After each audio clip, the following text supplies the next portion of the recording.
नमस्कार। आज का जो हमारा टॉपिक है वो है चंबल की सहायक नदियां। देखो, जो चंबल की सहायक नदियां हैं वो कौन कौन सी हैं। तो चंबल जो नदी है उसका उद्गम विंध्याचल पर्वत श्रेणी मध्य प्रदेश से होता है। विंध्याचल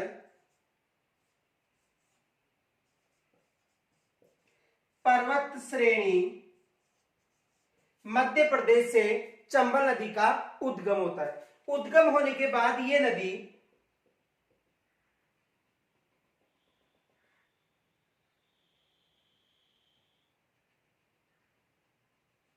राजस्थान व मध्य प्रदेश में बहती हुई जो अपना जल है यमुना नदी में डालती है। किस नदी में डालती है? यमुना नदी में। और यमुना किसकी सहायक नदी है? गंगा की सहायक नदी है। देखो, यमुना किसकी सहायक नदी है? गंगा की सहायक नदी है।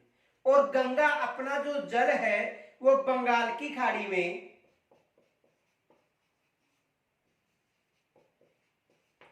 डालती है।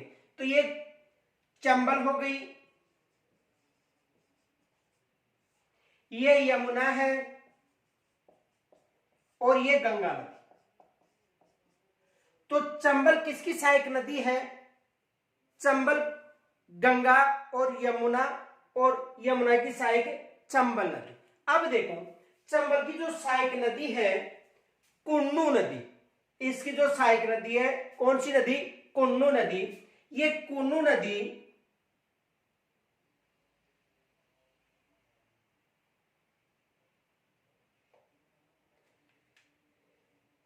मध्य प्रदेश से इसका उद्गम होता है। कुन्नू नदी का उद्गम कहां से होता है? मध्य प्रदेश। उसके बाद ये बारा के मुसेरी गांव में प्रवेश करती है। देखो, ये बारा है और बारा का कौन सा गांव? मुसेरी गांव। मुसेरी गांव कहां पर है? बारा में। तो जो कुन्नू नदी है वो बारा में मुसेरी गांव से प्रवेश होने के बाद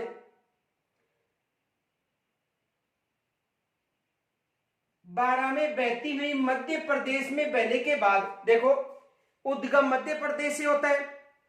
बारा यानी राजस्थान में बहती है। बारा में मुसेरी गांव से प्रवेश होता है इसका। और मुसेरी गांव में प्रवेश होने के बाद में बारा में बहती हुई अपना जल जो करौली जिला है वहां पर, यानी मध्य प्रदेश और राजस्थान की सीमा पर जो करौली है, करौली में चंबल नदी में आकर मिल जाती है। किस नदी में? चंबल नदी में। ये मध्य प्रदेश हो गया, ये भी मध्य प्रदेश है, ये राजस्थान का बारा हो गया। और मध्य प्रदेश से निकलने के बाद कुन्नू नदी राजस्थान में बारा गांव में प्रवेश करती है। बारा का जो मुसेरी गांव है बारा जिले का, तो मध्य प्रदेश से उद्गम राजस्थान का जो बारा जिला उसके मुसेरी गांव में प्रवेश करने के बाद मध्य प्रदेश में पुनः बहती हुई करौली में जो चंबल नदी है उसमें जाकर मिल जाती है। कौन सी नदी? कुन्नू नदी। कौन सी नदी? कुन्नू नदी। तो इस नदी का पहले तो स्क्रीनशॉट लीजिए।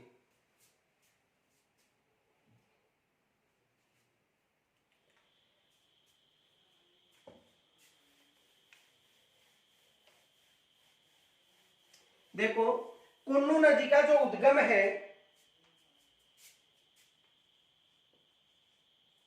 कुन्नू नदी, इस नदी का जो उद्गम है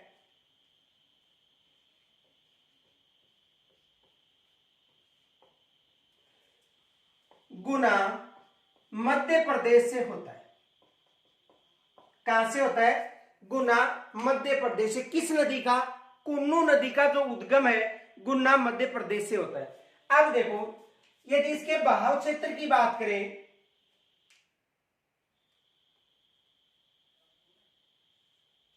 बहाव क्षेत्र, देखो बहाव क्षेत्र में मध्य प्रदेश व राजस्थान, बहाव क्षेत्र में दो राज्यों में इसका बहाव क्षेत्र है, मध्य प्रदेश व राजस्थान। और यदि राजस्थान की बात करें तो राजस्थान में केवल 12 जिले में, राजस्थान में किस जिले में इसका बहाव क्षेत्र है? केवल 12 जिले में इसका राजस्थान में बहाव क्षेत्र है। तो राजस्थान में 12 जिले में इसका बहाव क्षेत्र है। और राजस्थान में प्रवेश कहां से करती है? मुसेरी गांव जो 12 जिला है। प्रवेश की बात करें तो देखो ये फैक्ट याद रखना, नोट, ये है नदी राजस्थान में 12 जिले के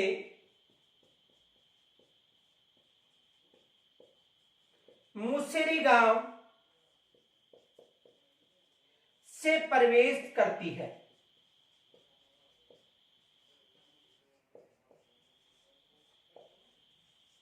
यानी ये जो नदी है राजस्थान में 12 जिले का जो मुसेरी गांव है वहां से प्रवेश होती है।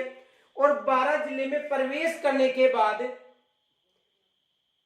पुनः मध्य प्रदेश में बहती हुई मध्य प्रदेश व राजस्थान की सीमा पर करौली जिले में जाकर चंबल नदी में समाप्त हो जाती है। कहां पर समाप्त होती है? देखो मध्य प्रदेश व राजस्थान की सीमा, मध्य प्रदेश व राजस्थान की सीमा पर करौली जिले में चंबल नदी में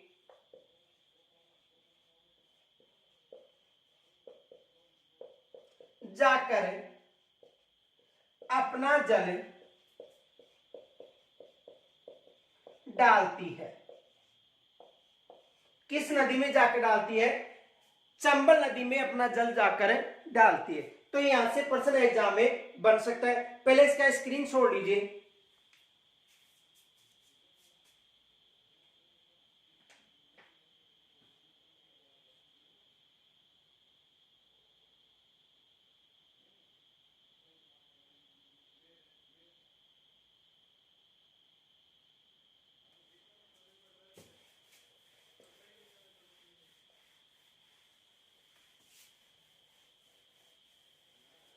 देखो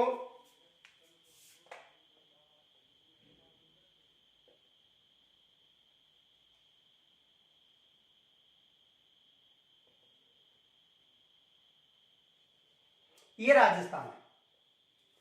अब राजस्थान में ये जो नदी है ये चंबल नदी है। ये कौन सी नदी है? चंबल। और ये जो क्षेत्र है यानी ये मध्य प्रदेश का क्षेत्र है, धौलपुर से लेकर बांसवाड़ा तक, यहां तक ये मध्य प्रदेश का क्षेत्र है। और ये 12 है।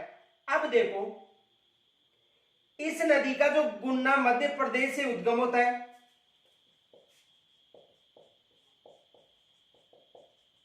उसके बाद देखो ये नदी 12 जिले के मुसेरी गांव में प्रवेश होती हुई राजस्थान और मध्य प्रदेश के पास यहां पर कौन सा जिला है? करौली। और कौन सी नदी है? कुन्नू नदी। तो एग्जाम में प्रश्न आ सकता है कि ऐसी कौन सी नदी है, ऐसी कौन सी नदी है जिसका उद्गम मध्य प्रदेश से होता है, राजस्थान में बहने के बाद मध्य प्रदेश से उद्गम होता है, राजस्थान में बहने के बाद राजस्थान व मध्य प्रदेश की सीमा पर जाकर चंबल नदी में मिलती है। तो कौन सी नदी है? कुन्नू नदी। तो ये 12 जिले में कहां पर प्रवेश होती है? मुसेरी गांव में प्रवेश करती है। और उसके बाद पुनः मध्य प्रदेश में बहती हुई अपना जल कहां पर डाल रही है? चंबल नदी में। कहां पर डाल रही है? करौली के पास। तो यहां से एग्जाम में प्रश्न बन सकता है। तो इसका स्क्रीनशॉट लीजिए।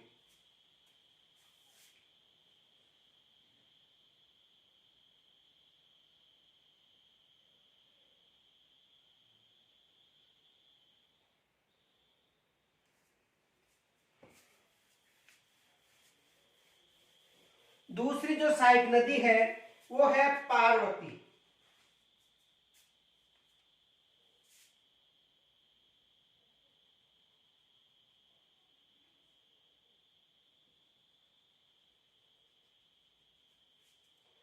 चंबल नदी,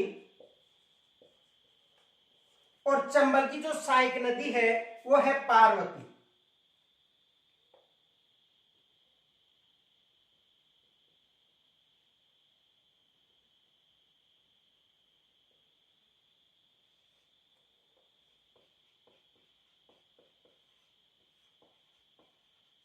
देखो, पार्वती नदी का उद्गम मध्य प्रदेश के सीहोर क्षेत्र से होता है। सीहोर मध्य प्रदेश, यानी पार्वती नदी का उद्गम कहां से होता है? सीहोर मध्य प्रदेश से होता है, और बारां जिले के छतरपुर गांव में ये बारां से प्रवेश होती है। तो देखो, ये जो क्षेत्र है छतरपुर गांव, और कहां पर है? बारां में। छतरपुर गांव कहां पर है? बारां में। तो देखो, सीहोर मध्य प्रदेश से उद्गम होने के बाद छतरपुर गांव जो करियाट के पास है, बारां में प्रवेश होती है। अब यहां से प्रवेश होने के बाद में कोटा व सवाई माधोपुर की सीमा के पास, कोटा व सवाई माधोपुर की सीमा के पास पाली गांव में,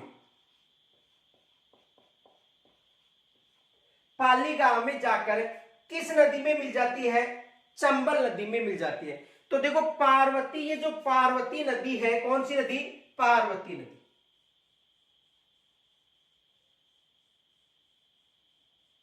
इस नदी का जो उद्गम है सीहोर मध्य प्रदेश से होता है। बारां जिले में जो छतरपुर गांव है वहां से प्रवेश होती है। उसके बाद बारां जिले में बहने के बाद ये जो नदी है झालावाड़ और कोटा क्षेत्र में बहती हुई कोटा व सवाई माधोपुर की सीमा के पास, कोटा व सवाई माधोपुर की सीमा के पास पाली गांव में जाकर किस नदी में मिल जाती है? चंबल नदी में मिल जाती है। कौन सी नदी? पार्वती नदी। तो यहां तक स्क्रीन छोड़ लीजिए पहले।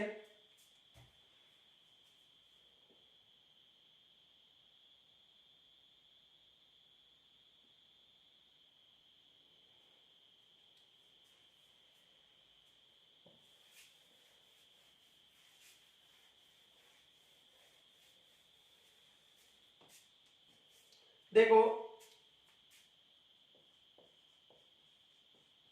पार्वती नदी, इस नदी का जो उद्गम है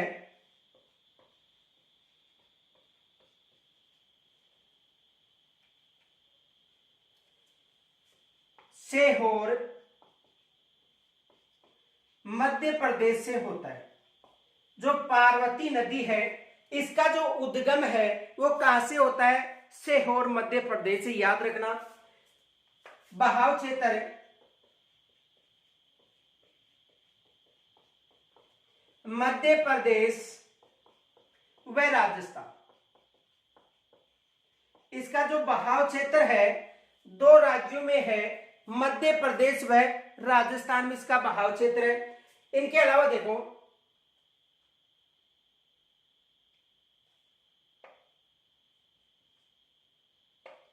राजस्थान में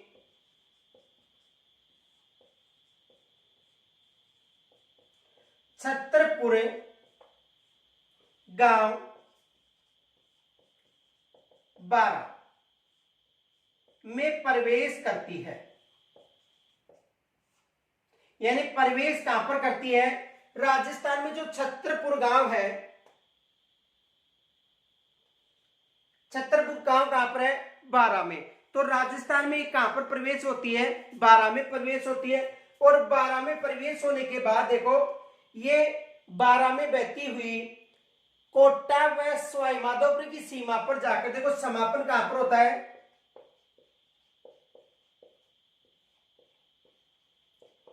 कोटा व सवाई माधोपुर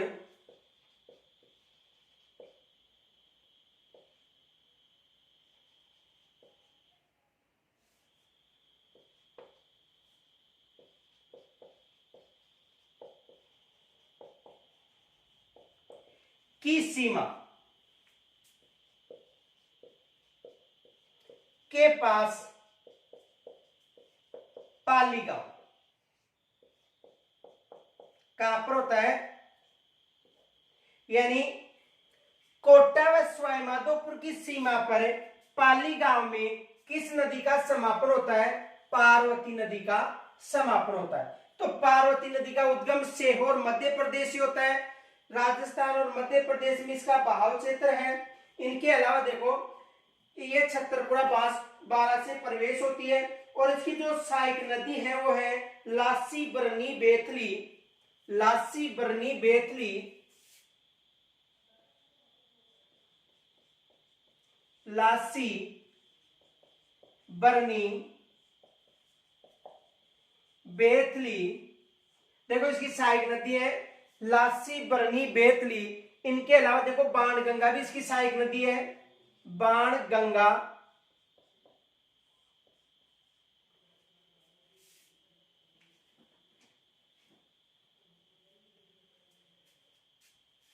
बाण गंगा हाड़ौती में,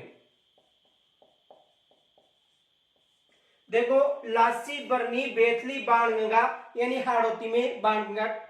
इनके अलावा अंधेरी आदि इसकी सहायक नदी है। किसकी सहायक नदी है? पार्वती नदी की। लासी बरनी बेतली बाण गंगा यानी हाड़ौती में बाण गंगा, अंधेरी ये इनकी सहायक नदी है। किसकी सहायक नदी है?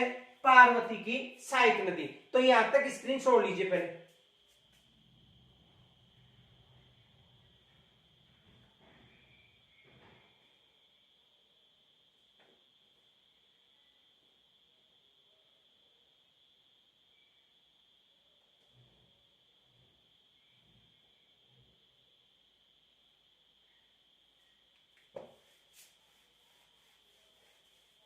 अब देखो काली सिंध सहायक नदी और आहू,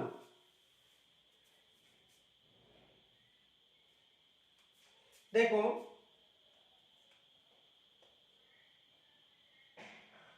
चंबल नदी और चंबल नदी की जो सहायक नदी है काली सिंध व आहू,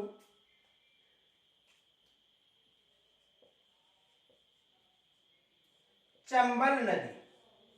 अब इस चंबल नदी की सहायक नदी है तो देखो काली सिंध और आहू, काली सिंध उद्गम होता है भागली गांव मध्य प्रदेश।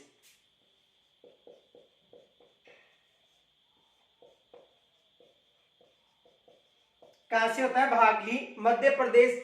और चंबल नदी में नानेरा के पास जाकर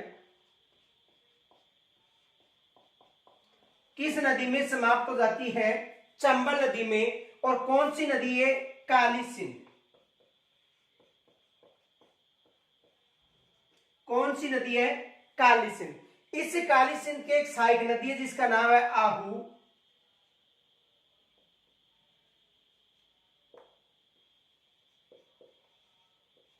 कौन सी नदी? आहू नदी। अब देखो काली सिंध और आहू नदी जहां पर इनका संगम होता है वहां पर गागरोन दुर्ग निर्मित है। कौन सा दुर्ग निर्मित है? गागरोन दुर्ग, जो एक जल दुर्ग का सर्वश्रेष्ठ उदाहरण है। ये जो गागरोन दुर्ग है ये कौन सा दुर्ग है? जल दुर्ग, यानी जल दुर्ग का सर्वश्रेष्ठ उदाहरण पूछा जाए तो गागरोन दुर्ग बताना है। और गागरोन दुर्ग कहां पर है? झालावाड़ में। यहां पर राय तोते भी पाए जाते हैं जो मनुष्य की हुबहू नकल करते हैं। तो देखो यानी कहने का मतलब है जो काली सिंध नदी है उसका उद्गम भागली गांव मध्य प्रदेश से होता है और राजस्थान में बहने के बाद नानेरा के पास चंबल नदी में जाकर मिल जाती है। और इन दोनों नदियों के जो संगम है यहाँ पर एक जल दुर्ग निर्मित है। एग्जाम में यह भी प्रश्न पूछा जाता है कि जल दुर्ग कहां पर निर्मित है। तो देखो ये मोस्ट माना ये पूछा जाता है एग्जाम में, गागरोन दुर्ग जल दुर्ग का सर्वश्रेष्ठ उदाहरण है और कहां पर निर्मित है? झालावाड़। तो पहले तो यहां तक स्क्रीन छोड़ लीजिए।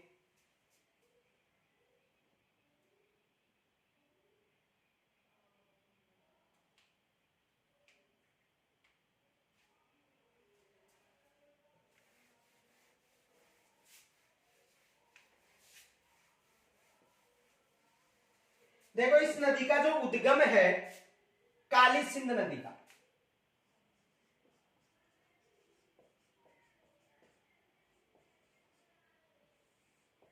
काली सिंध नदी, तो इस नदी का जो उद्गम है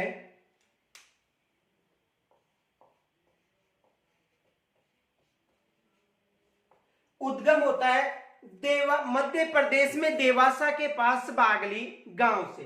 तो देखो मध्य प्रदेश के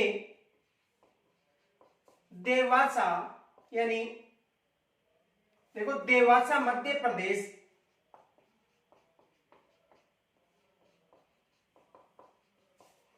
के बागली गांव,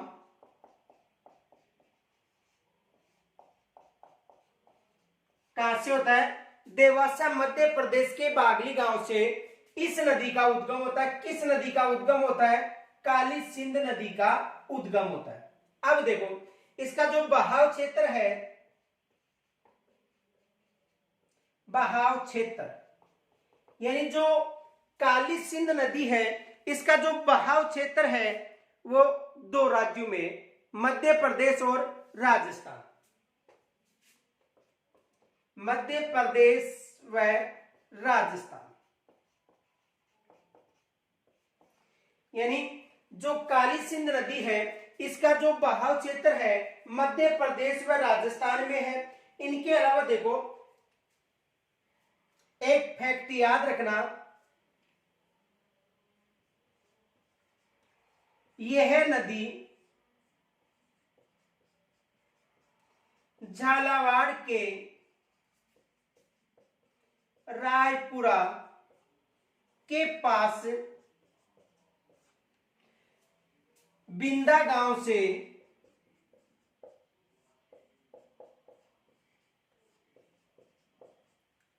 झालावाड़ में, यानी ये नदी झालावाड़ के रायपुरा के पास बिंदा गांव से राजस्थान में प्रवेश करती है। तो देखो यानी उद्गम कहां से होता है? उद्गम इस नदी का जो उद्गम है वो कहां से होता है? देवली, इस नदी का जो उद्गम है भागली गांव से होता है, मध्य प्रदेश से और राजस्थान में बहाव क्षेत्र है इसका। और झालावाड़ का जो रायपुरा है, इस रायपुरा के पास जो बिंदा गांव है, कौन सा गांव है? बिंदा गांव। एग्जाम में देखो बिंदा गांव ही आएगा। बिंदा गांव से ये राजस्थान में प्रवेश होती है। राजस्थान में प्रवेश होने के बाद ये जो नदी है झालावाड़ व कोटा में बहती हुई कोटा के नानेरा नामक स्थान पर, कोटा के नानेरा नामक स्थान पर में चंबल नदी में, चंबल नदी में अपना जल डालती है। किस नदी में अपना जल डालती है? चंबल नदी में अपना जल डालती है। तो देखो इस नदी का जो उद्गम है मध्य प्रदेश से होता है, यानी देखो एक एग्जाम में प्रश्न पूछा गया था कि चंबल की जो बाईं तरफ की, जो दाहिनी तरफ की जो सहायक नदियां हैं उनके अधिकतर जो नदी उनका उद्गम कहां से होता है? मध्य प्रदेश से होता है। तो एग्जाम में यहां से प्रश्न भी आ सकता है। तो देवासा मध्य प्रदेश का बागली गांव से उद्गम होता है। क्षेत्र मध्य प्रदेश में राजस्थान हो गया। यह नदी झालावाड़ के रायपुरा के पास से बिंदा गांव से प्रवेश होती है और कोटा के नानेरा गांव में जाकर चंबल नदी में मिल जाती है। तो यहां तक स्क्रीनशॉट लीजिए पहले।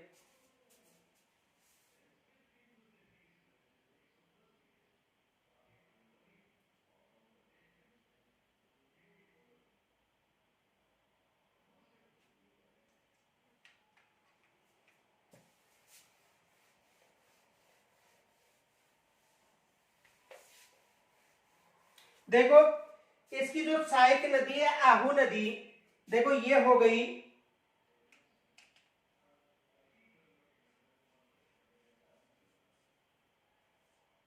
ये चंबल नदी हो गई,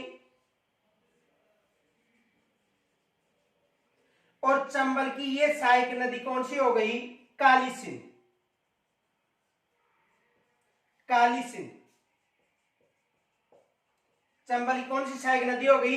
काली सिंध। और इस काली सिंध की जो नदी है आहू नदी, आहू नदी का उद्गम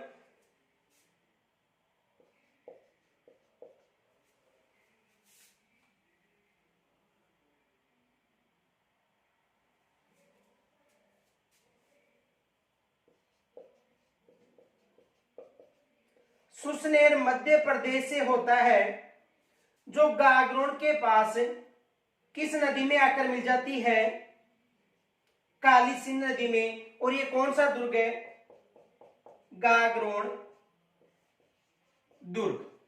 ये नदी रायपुरा के पास झालावाड़ से प्रवेश होती है। रायपुरा,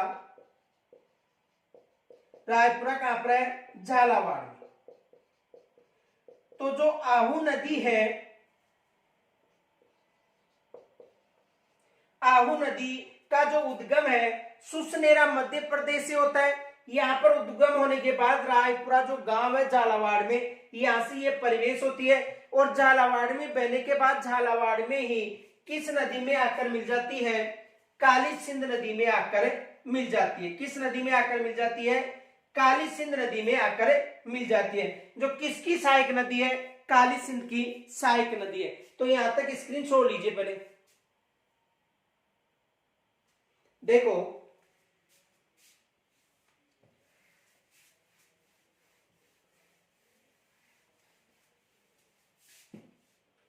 आहू नदी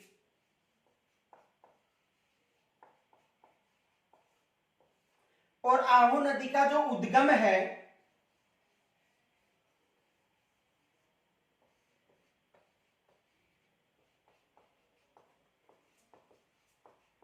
सुसनेरा मध्य प्रदेश से होता है। कहां से होता है? सुसनेरा मध्य प्रदेश से होता है। किस नदी का उद्गम होता है? आहू नदी का। इसका जो बहाव क्षेत्र है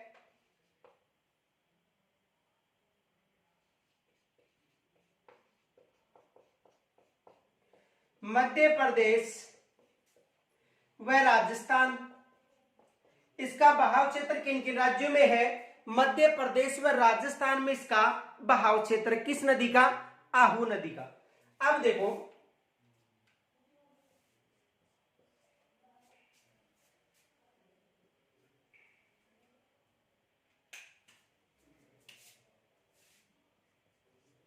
ये नदी राजस्थान में रायपुरा के पास झालावाड़ में प्रवेश करती है।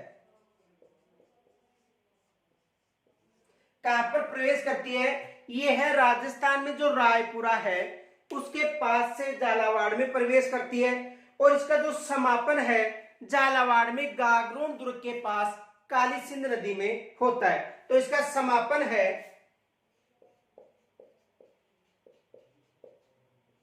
समापन कहां पर होता है? झालावाड़ में गागरोन दुर्ग के पास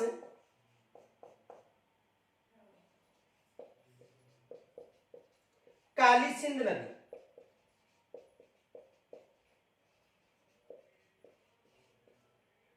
यानी इसका जो समापन है गागरोन के पास, जो झालावाड़ में जल दुर्ग का सर्वश्रेष्ठ उदाहरण कौन सा? गागरोन दुर्ग। वहां पर जाकर समाप्त हो जाती है कौन सी नदी? आहू नदी। तो एग्जाम में ये प्रश्न बनता है कि गागरोन दुर्ग किन नदियों के संगम पर निर्मित है? एग्जाम में अधिकतर प्रश्न बनता है कि जो गागरोन दुर्ग है वो किन नदियों के संगम पर निर्मित है? तो काली सिंध व आहू नदी के संगम पर। यहां तक स्क्रीन छोड़ लीजिए।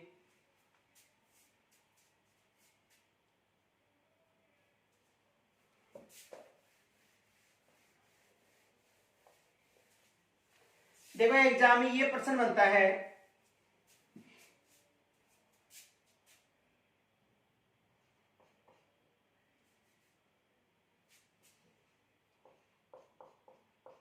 गागरोन दुर्ग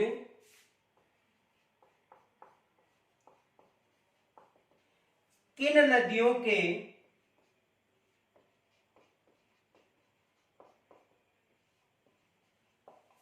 संगम पर, गागरोन दुर्ग किन नदियों के संगम पर निर्मित है।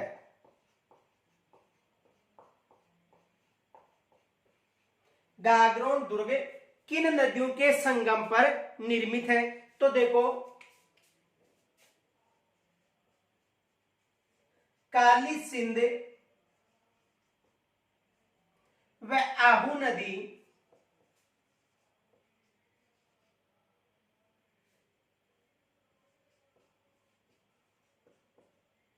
के संगम पर,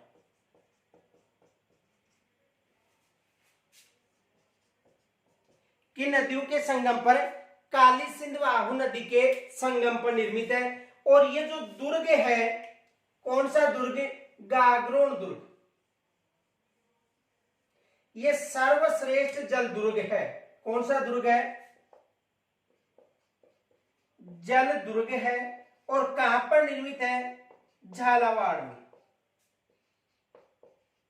कहां पर निर्मित है, झालावाड़ में। देखो पीछे जो समरूपी राजस्थान शब्द बताए थे उसमें आपको बताया गया था कि जोहर कुंड और जोहर मेला, ये बताया गया था। देखो जोहर कुंड और जोहर मेला, तो जोहर मेला यदि पूछा जाता है तो चित्तौड़गढ़ बताना है, यानी चित्तौड़गढ़ दुर्ग में। और जोहर कुंड की बात कर पूछा जाए, जोहर कुंड, तो जोहर कुंड कहां पर है, गागरोन दुर्ग में।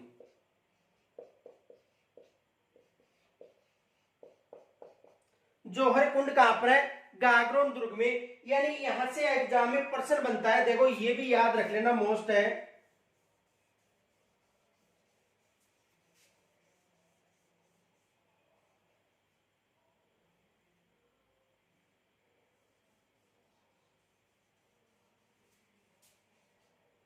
देखो जोहर कुंड, जोहर मेला चित्तौड़गढ़ में और जोहर कुंड गागरोन में, ये मोस्ट माना एग्जाम में प्रश्न आ सकता है। जोहर मेला चित्तौड़गढ़ में और जोहर कुंड की बात करें तो जोहर कुंड कहां पर बताना है, गागरोन में बताना है। यहां तक स्क्रीन शॉट लीजिए।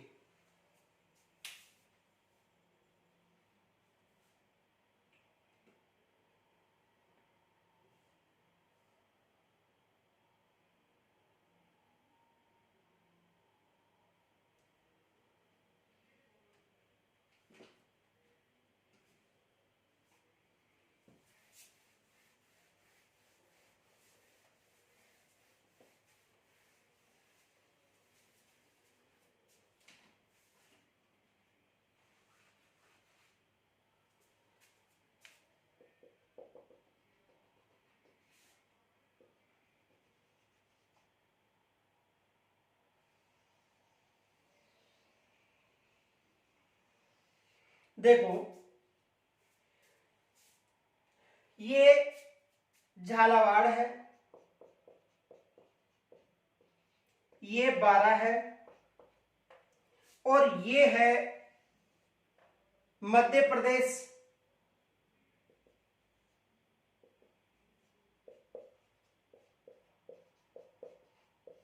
मध्य प्रदेश। अब देखो छोटी काली सिंध नदी है, तो छोटी काली सिंध नदी का उद्गम मध्य प्रदेश से होने के बाद झालावाड़ में बहती हुई, मध्य प्रदेश में बहती हुई अपना जल किस में डाल रही है, चंबल में। कौन सी नदी है, छोटी काली सिंध नदी। कौन सी नदी है, छोटी काली सिंध नदी। देखो छोटी काली सिंध नदी का उद्गम मध्य प्रदेश में होने के बाद झालावाड़ में प्रवेश करती हुई पुनः मध्य प्रदेश में प्रवेश करके किस नदी में अपना जल डाल रही है? चंबल नदी।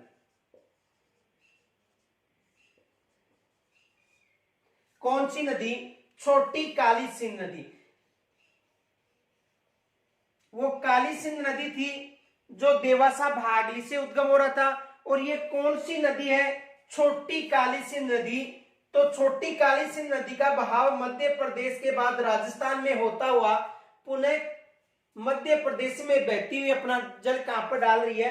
चंबल नदी में। तो यहां तक स्क्रीनशॉट लीजिए पहले।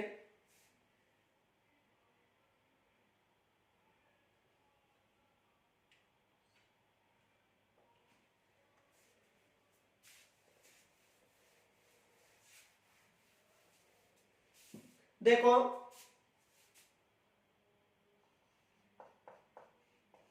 छोटी काली सिंध नदी,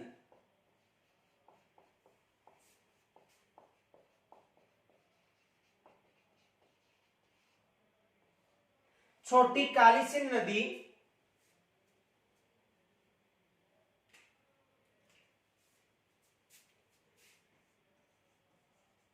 उद्गम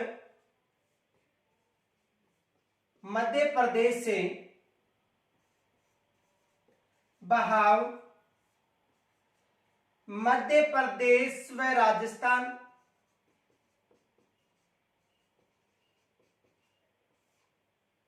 समापन मध्य प्रदेश में चंबल नदी और मध्य प्रदेश में मुकेरिया गांव के पास।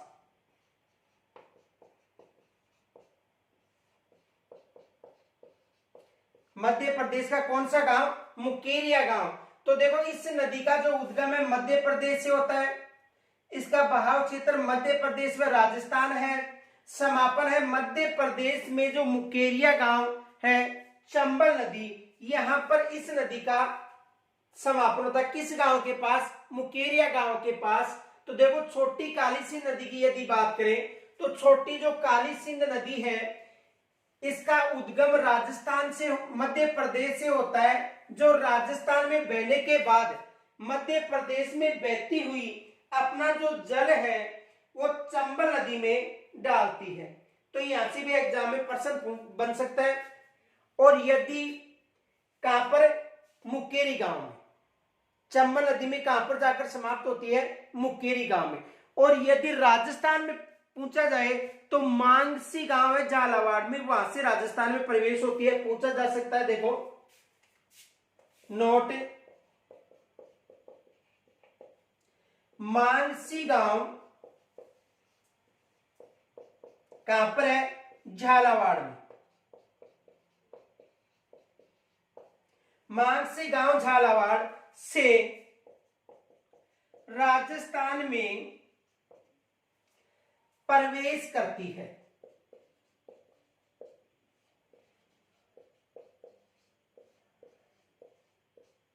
कहां से प्रवेश करती है? मानसी गांव जो झालावाड़ में है यहां से ये प्रवेश करती है। अब देखो यहां से 2% बनते हैं। देखो ध्यान से समझना 2% कौन कौन से बनते हैं, पहले इसका स्क्रीनशॉट लो।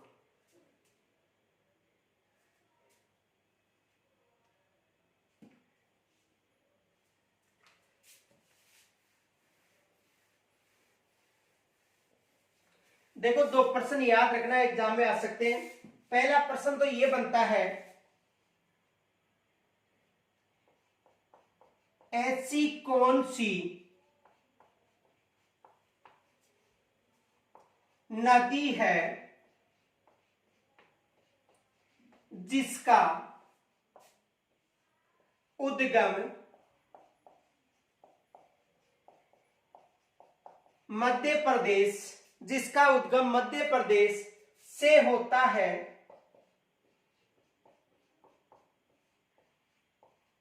जो राजस्थान में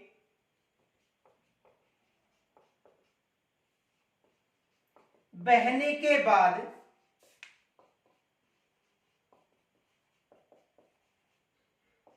पुनः मध्य प्रदेश में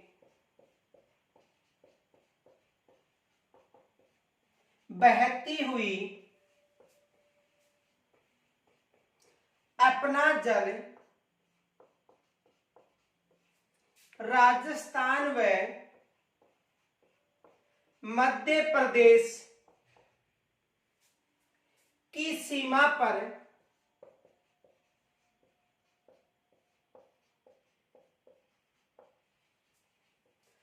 चंबल नदी में डालती है।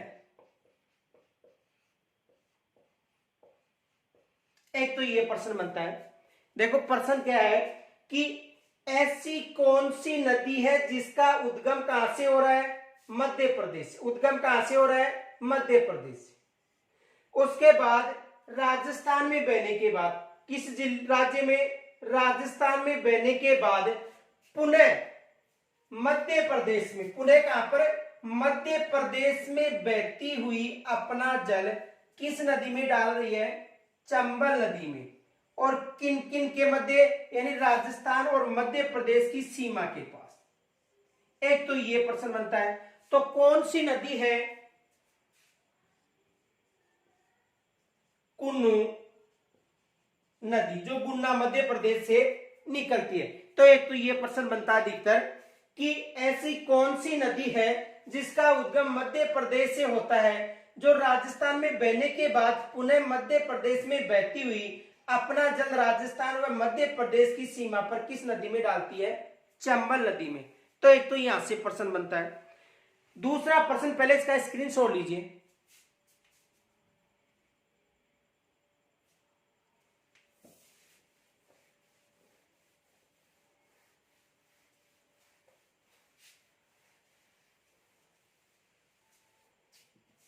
दूसरा प्रश्न यह बनता है, चंबल की ऐसी कौन सी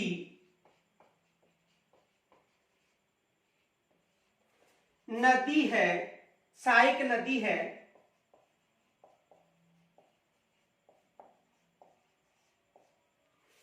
चंबल की ऐसी कौन सी सहायक नदी है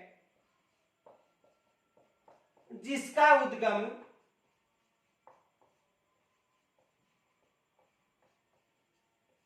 मध्य प्रदेश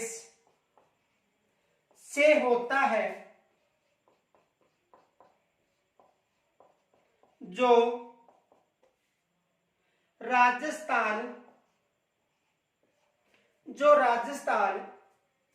में बहती हुई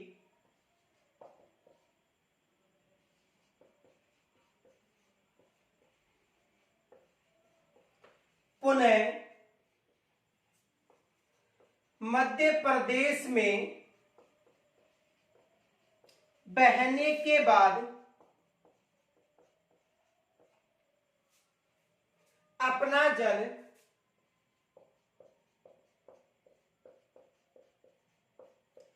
चंबल नदी में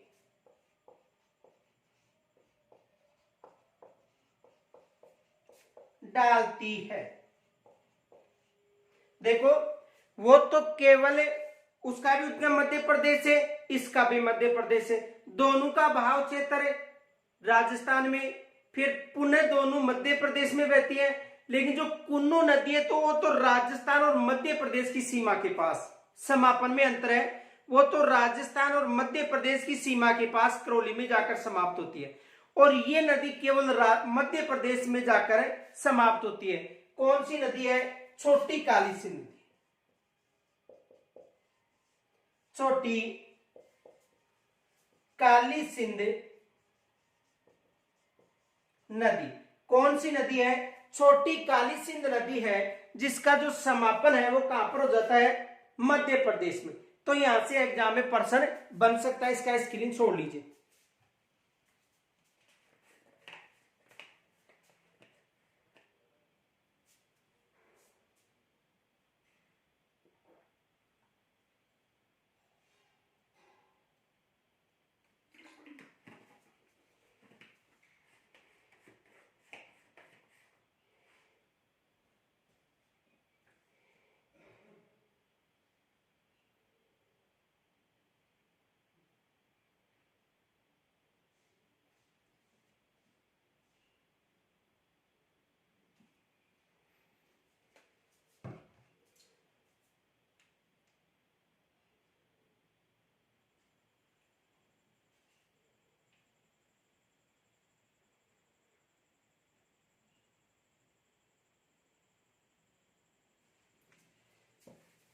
आगे देखो परवन नदी,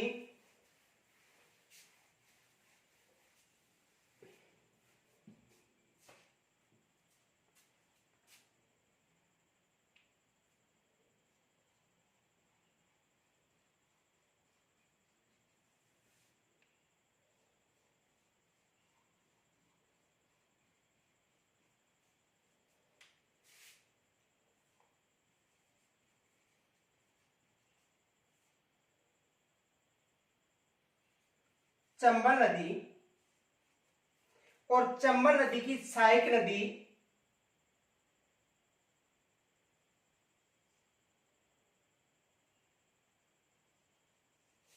काली सिंध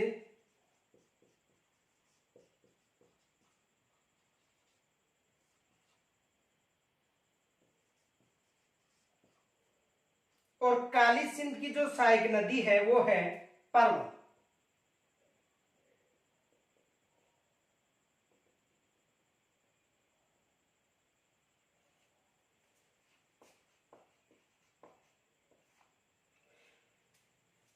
और ये राजस्थान में खारीबोरी गांव से प्रवेश होती है।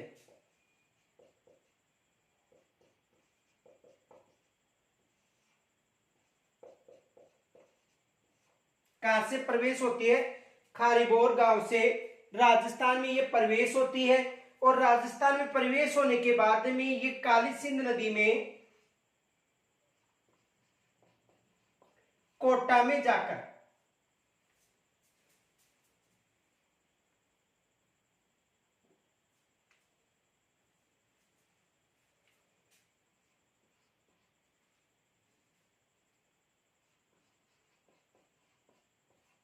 समाप्त हो जाती है। और इस नदी पर यहां पर शेरगढ़ अभ्यारण्य स्थित है।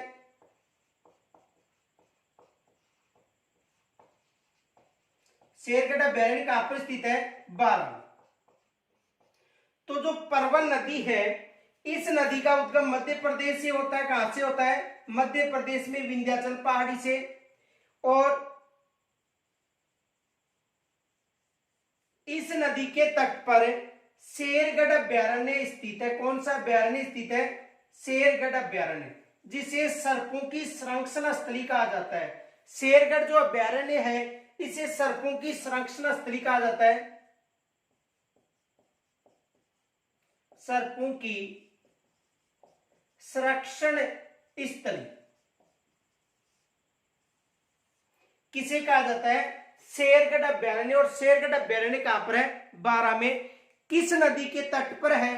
परवन नदी के तट पर है। एग्जाम में यहां से प्रश्न बनता है कि शेरगढ़ अभ्यारण्य किस नदी के तट पर है? तो परवन नदी के तट पर है। इसे सर्पों की संरक्षण स्थली कहा जाता है। और प्रथम सर्प उद्यान कहां पर है? कोटा में, जो जवाहर सागर अभ्यारण्य वहां पर। और द्वितीय सर्प उद्यान भरतपुर में। राजस्थान का प्रथम सर्प उद्यान पूछा जाए तो कहां पर बताना है? कोटा में बताना है, जवाहर सागर अभ्यारण्य में। और द्वितीय जो सर्प उद्यान है वो कहां पर है? भरतपुर में। और सर्पों की जो संरक्षण स्थली है वो किसे कहा जाता है? शेरगढ़ अभ्यारण्य, जो कहां पर है? बारां में। तो परवन नदी के तट पर बारां में कौन सा अभ्यारण्य स्थित है? शेरगढ़।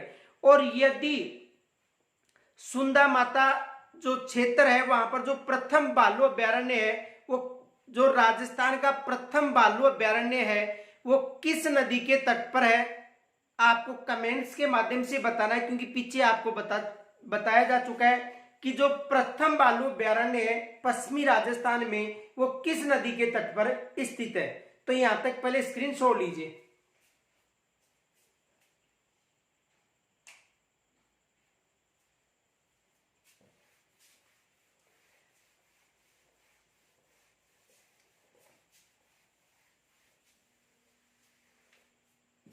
देखो परवन नदी,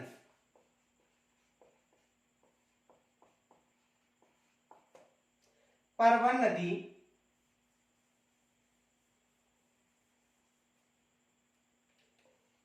उद्गम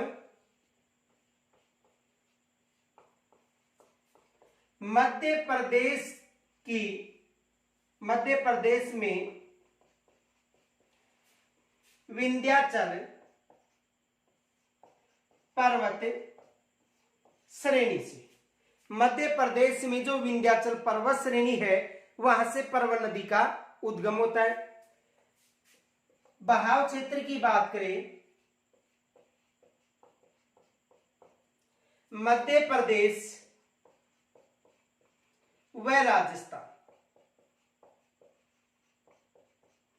इसका जो बहाव क्षेत्र है वो दो राज्यों में है।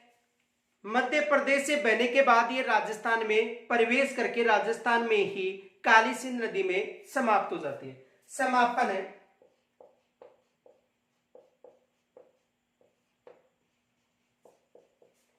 काली सिंध नदी में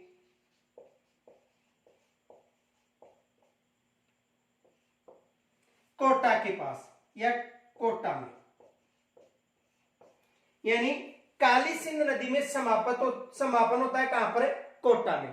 और ये फैक्ट याद रखना, देखो परवन नदी के तट पर शेरगढ़ अभ्यारण्य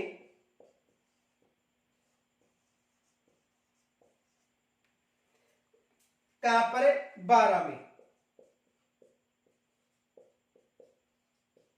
निर्मित है। कहां पर निर्मित है? 12 में निर्मित है। कौन सा अभ्यारण्य निर्मित है? शेरगढ़ अभ्यारण्य। कौन सा अभ्यारण्य निर्मित है? शेरगढ़ अभ्यारण्य। और इस अभ्यारण्य को, जो शेरगढ़ अभ्यारण्य, इस अभ्यारण्य को सर्पों की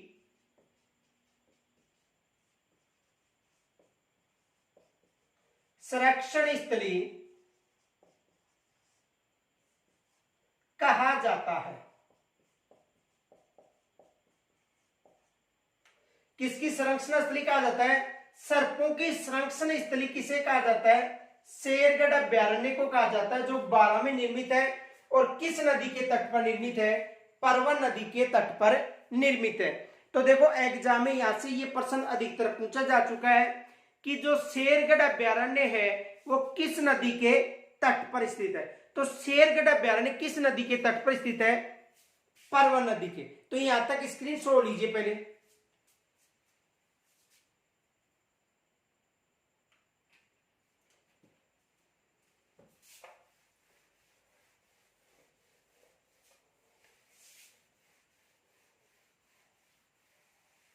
देखो ये याद रखना,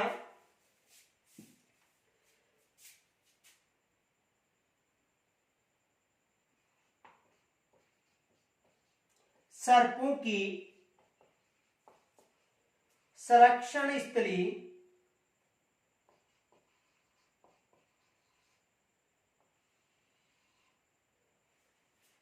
शेरगढ़ अभ्यारण्य। सर्पों की यदि संरक्षण स्थली पूछा जाए तो शेरगढ़ अभ्यारण्य बताना है। प्रथम सर्प उद्यान कोटा में, जो जवाहर सागर अभ्यारण्य में, किस अभ्यारण्य में है? जवाहर सागर अभ्यारण्य में।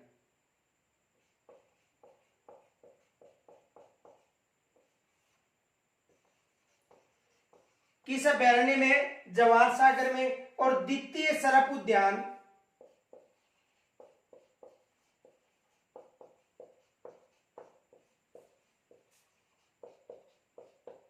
भरतपुर में।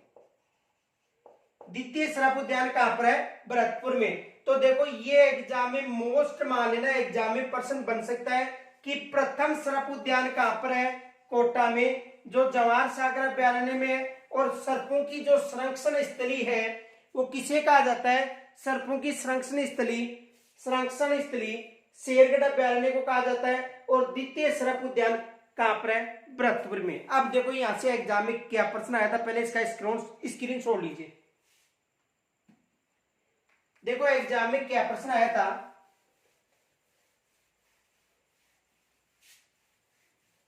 प्रश्न ये आया था,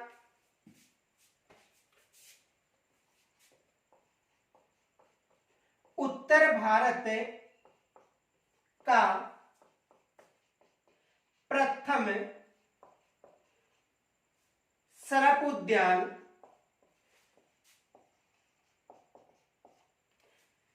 उत्तर भारत का प्रथम सरप उद्यान निर्मित है। उत्तर भारत का प्रथम सरप उद्यान निर्मित है।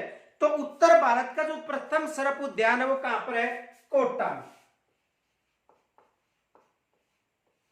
उत्तर भारत का प्रथम सरप उद्यान कोटा में, लेकिन राजस्थान में दक्षिणी क्षेत्र में निर्मित है। राजस्थान में दक्षिणी क्षेत्र में पूछा जा सकता है। भारत में तो उत्तर क्षेत्र में आएगा, लेकिन राजस्थान में यदि उत्तरी क्षेत्र में पूछा जाए तो भरतपुर बट बताना है, यानी जो उत्तर पूर्वी क्षेत्र में हो गया। और यदि दक्षिणी क्षेत्र में पूछा जाए तो कोटा यानी बताना है, या दक्षिणी पूर्व में कोटा या दक्षिणी क्षेत्र आ सकता है, और उत्तर पूर्व है या उत्तरी क्षेत्र या पूर्वी क्षेत्र दे तो भरतपुर बताना है। तो कहने का मतलब है कि उत्तर भारत का जो प्रथम सरप उद्यान है वो कहां पर है? कोटा में। और ये जो कोटा है राजस्थान का दक्षिणी क्षेत्र में स्थित है। तो यहां से ये एग्जाम में ये प्रश्न आया हुआ है कि उत्तर भारत का जो प्रथम सरप उद्यान है वो कहां पर निर्मित है? कोटा में निर्मित है। तो यहां तक स्क्रीनशॉट लीजिए पहले।